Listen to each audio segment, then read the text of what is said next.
Միացյալ Նահանգներն իրանական անօդաչու թռչող սարք է խոցել Արաբական ծովում, որը մոտեցել էր Աբրահամ Լինկոլն ավիակրին։ Սպիտակ տունը նշել է, որ չնայած միջադեպին, Միացյալ Նահանգների եւ Իրանի միջև բանակցությունները կկայանան այս շաբաթվա վերջին։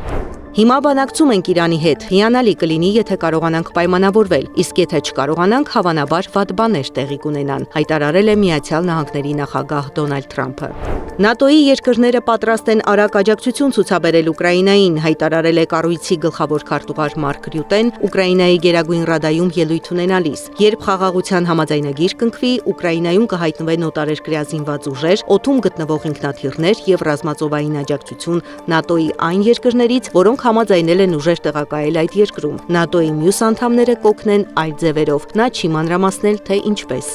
Մոսկվան չի լսել ռուսական նավթ գնելուց հրաժարվելու մասին Նյու Դելիի հայտարարությունները, հայտարարել է Ռուսաստանի նախագահի խոսնակ Դմիտրի Պեսկովը։ Ավելի վաղ Միացյալ Նահանգների նախագահը հայտարարել էր, որ Հնդկաստանը համաձայնել է դադարեցնել ռուսական նավթի գնումը։ Ուրմիա լիճը չորացումից փրկելու ջանքերն արդյունք չեն տվել, հայտարարել է Իրանի առաջին փոխնախագահ Մոհամմադ Ռեզա Արեֆը։ Վերջին 20 տարվա ընթացքում մենք իրականացրել ենք Ուրմիա լճի վերականգնման միասնական ծրագիր, բայց չենք կարողացել զգալի առաջընթացի հասնել, նշել է նա, հավելելով. մենք պետք է վերականգնենք Ուրմիա լիճը ցանկացած գնով։ Ֆրանսիայում X սոցհարթակին պատկանող գրասենյակներում խոզարկություններ են անցկացվել։ Եվրոպոլը նույնպես ներգրավված է գործողությանը։ Խոզարկությունը կապված է 2025-ի հունվարին սկսված ալգորիթմների միջոցով ենթադրյալ մանիպուլյացիայի վերաբերյալ հետաքննության հետ։ Իլոն Մասկը կանչվել է ապրիլին կայանալիք լսումներին։